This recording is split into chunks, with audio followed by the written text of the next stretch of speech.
Frank Worthington's. Yeah, he gave me that. So obviously you have to wear it for the gig as well. I mean, we were great Leicester supporters, you know. I mean, we were from Leicester, or most of us were. And Frank and a few other guys in the band then, in the team, were like friends of ours anyway, you know. Yeah. And there was kind of a bit of association between the club and ourselves.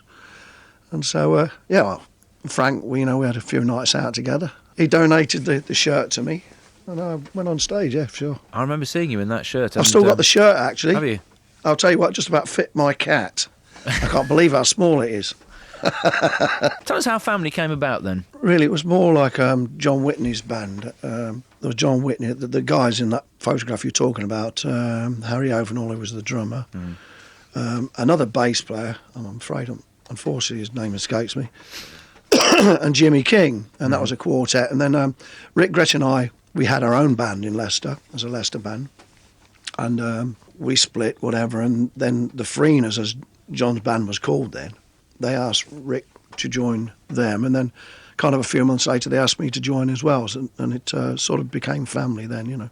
And those were interesting times in the late 60s and early 70s for music, weren't they? Yeah. I mean, we were quite diverse ourselves as a band, you know. I mean, one minute we'd be playing funk, next minute we'd be playing country, and sort of meeting in the middle with sort of Jim and Charlie's influences of a kind of jazzy and whatever. It probably got a bit too diverse, the music then. And then, of course, punk come and stamped us all on the head and brought us all back down to square one. Well, I mean, Chapman, which was good, I have to say. Chapman Whitney is the songwriting team that, you know, everybody remembers. I mean, I played Burlesque, and I'm going to play Chili Con Carne later, and there are several others. But you know, Chapman and Whitney was the winning combination in that sense for you. But where did you play?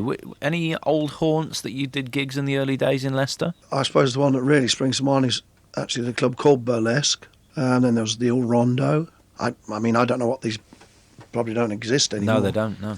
The Pally, there a couple of times, and well, I mean, we were a local band, so we would have worked. I worked at, I think, at the White Swan in the marketplace. That was before I joined Family.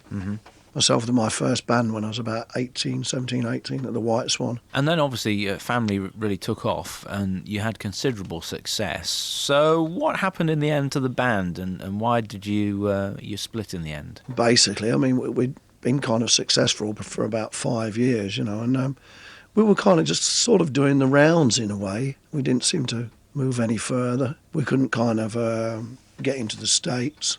And it just, I don't know, maybe just got a bit frustrated and thought that this is not going anywhere, and folded the band, really. I mean, while we were still doing good business, so I think it's a nice way to go, you know. Streetwalkers was another great band, and the Chapman-Whitney partnership continued. Was there a reason why you changed the name? Because you could have quite easily kept the name and just changed the lineup, couldn't you? The point is to kind of just brush aside that thing, you know, and just leave it as it was, really.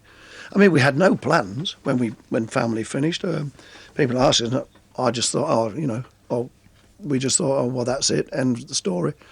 And as it happens, Charlie and I were already writing, because we always wrote quite a lot together anyway. And I think the record company asked us if the two of us wanted to make an album. We said, yeah, why not? We've got nothing else to do. Then we made the album, and we just called it Streetwalker, the album. And then all of a sudden, the record company were asking us to promote the album as it came out. So we got a lot of the guys that played in the studio with us, and they come on, and all of a sudden this thing was kind of being fitted around us again, and we were involved in another band, and it was called Streetwalker, you know. More by chance, you know, these things. It wasn't planned. It just kind of happened, you know.